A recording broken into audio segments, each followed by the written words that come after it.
We do not support any political party in Zimbabwe, USA. The United States of America, USA, has said it does not support any political party in Zimbabwe ahead of harmonized elections scheduled for July. This was stated by Robert Scott, the Deputy Assistant Secretary for Southern Africa, in an interview from Washington, D.C., after the completion of his visit to Eswatini and Zimbabwe in early March. This year's elections will see opposition leader Nelson Chamisa leading the rebranded Citizens Coalition for Change, CCC, against ZANU-PF in what is expected to be a two-man race. Scott, who met with key stakeholders in the upcoming elections in Zimbabwe, says the USA wants to see a deserving winner become president, not a particular candidate. News 24 cites Scott as saying said, "We do not support any politician or any political party. What we support is a strengthening of institutions that allows citizens of a country to express their will in democratic elections to choose their leaders." The United States has been accused in the past of supporting opposition groups in Zimbabwe. The ruling ZANU-PF argues that sanctions imposed by the USA were meant to champion the regime change agenda.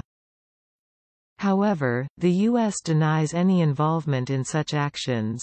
Scott met members of the opposition, the government's foreign affairs, justice and home affairs ministries, civic society, and the military. From his engagements, Scott said, "So far, the playing field ahead of elections was not level, particularly with the threat of the Private Voluntary Organizations Amendment Bill, which seeks to regulate the operations of civic society and NGOs. Mnangagwa is yet to sign the bill into law." Last week, he held consultative meetings with a section of civic society operating in Zimbabwe. Scott had a meeting with the Permanent Secretary of Defense, Aaron Nepera, and stressed that the military should not appear in election processes. He said, "I think it's very consistent with international standards, military staying away, and the aspirants of any country to hold peaceful, transparent, and inclusive elections." Zimbabwe has a history of military involvement in politics since gaining independence in 1980. The military's role was initially limited, and civilian governments controlled the country. However, in the late 1990s and early 2000s, military involvement increased due to the rise of Robert Mugabe and his authoritarian rule. Mugabe relied on the military to stay in power, and many top leaders were military figures. In 2017, the military helped remove Mugabe from power and replaced him with Emmerson Mnangagwa as the new president.